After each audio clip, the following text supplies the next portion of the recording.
Okay, well, there are various design principles. I like the idea of a video telling a story, so using narrative. And this requires a beginning and an end and a middle. And the story, first of all, needs to capture attention. So various ways of capturing attention: shock, surprise. Then you have to maintain the interest. So maybe create some suspense as to what's coming next. So that's the first thing. I call that hook. You hook the people as if they're a fish. Next is signpost, to tell them what's coming. And there are various ways of doing that. Then also there are other techniques which give the viewer opportunities to think.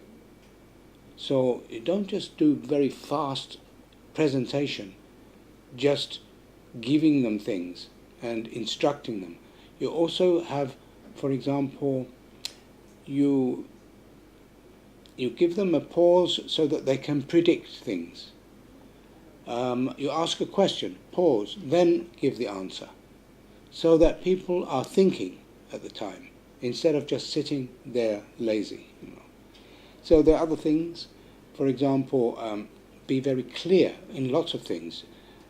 Don't put too much into the video. Don't go too fast.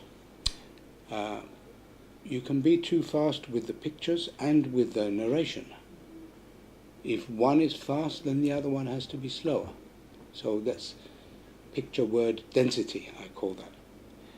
Then there is clarity in terms of the visual pictures that you take.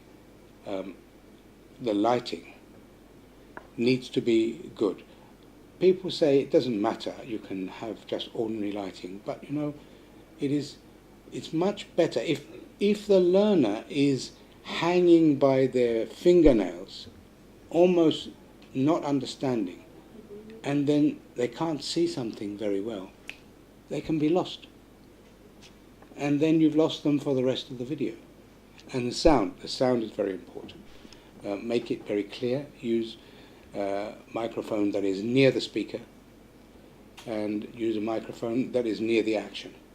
And then with storytelling, you need to conclude and have some sort of comprehensive summary at the end. So that's my idea of telling a story.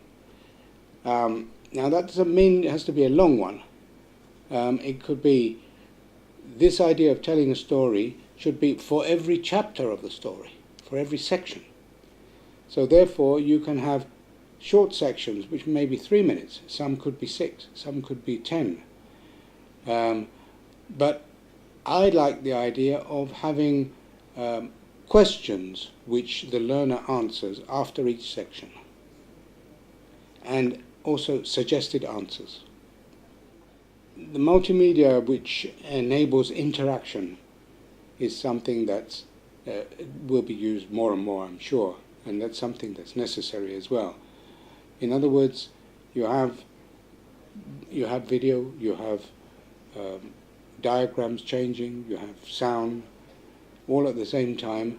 Some of it can include animation, some just video, but there should be some interaction, and the interactivity needs to be such that it can address different levels of students.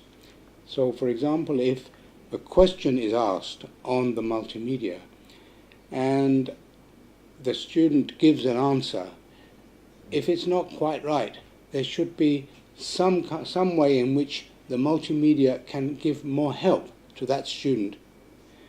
If it's completely right, then that student will go straight away to the next section. So that's the sort of thing that can be done with multimedia.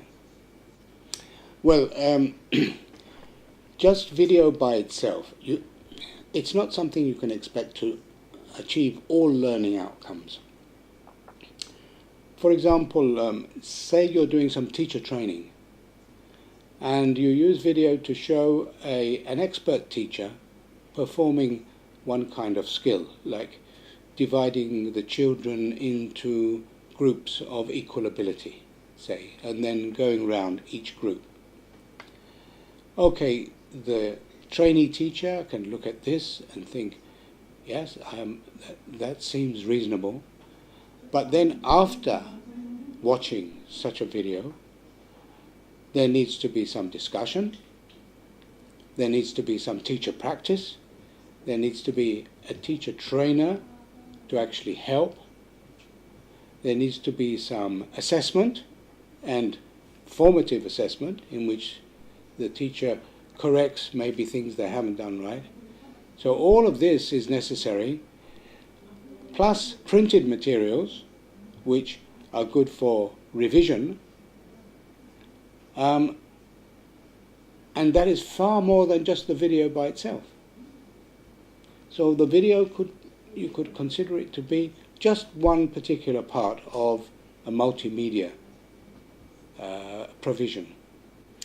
Well, sometimes it's if it's possible to edit the parts that are useful, then that's a good thing. But of course, there's problems with maybe copyright. But usually, if you find a video, it's never exactly what you want. So I think it's a very good idea to try to edit the videos. If that's not possible because of copyright restrictions, then you would need to add some amendments to the video yourself, maybe in the form of video, or it could be in the form of a preparatory print material, or it could be in the form of audio, which advises either before or after the video and clarifies certain points. Because it quite often it happens that when you use somebody else's video, it's got more than you want, or it goes in a slightly different direction, but it's still very valuable, so you want to use it. Therefore, you have to somehow correct the problems that it has. And you could do that with editing or with some extra surrounding material. Well, okay, so the thing that should be taken into account is, what is video good at doing? What is it powerful pedagogically? And there are things which are impossible to do with printed materials. They need movement, for example. And so I'll give you some examples. For example, you could, on a video, use animation. And this can give the learner the imagery of the teacher. Whatever the teacher is imagining can be given to the learner in an animation. And animation can explain dynamic processes. Or you could use some composite screens. You can use superimposition. You can use a split screen showing one person looking at something else. So that's techniques of video that you can use. Another thing is to take people outside, to give them experiences which are impossible for them to achieve physically. They can be taken underwater to the top of mountains, up in a helicopter. They can be given the experience of looking so close to an object that it's impossible in real life because you couldn't focus. You could do slow motion. You do slow motion to show, for example, the tidal cycle, which takes 24 hours. You could show that in 1 minute. Fast motion, you could show flowers growing or clouds moving. These are things which you can't experience from real life, and certainly you can't experience in print. You can set up complex experiments which would take you a long time to do every year for each class of students, but now if you do it once in video, you can show it again and again.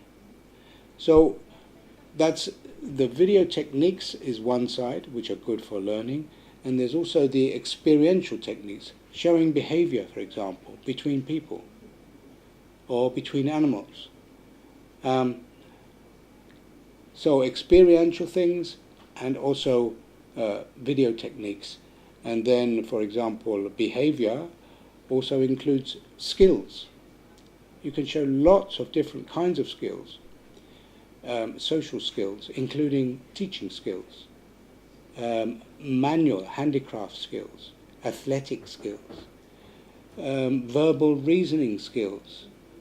You can show people how to study for an exam, because you can model it with somebody who's doing it, somebody who's successful.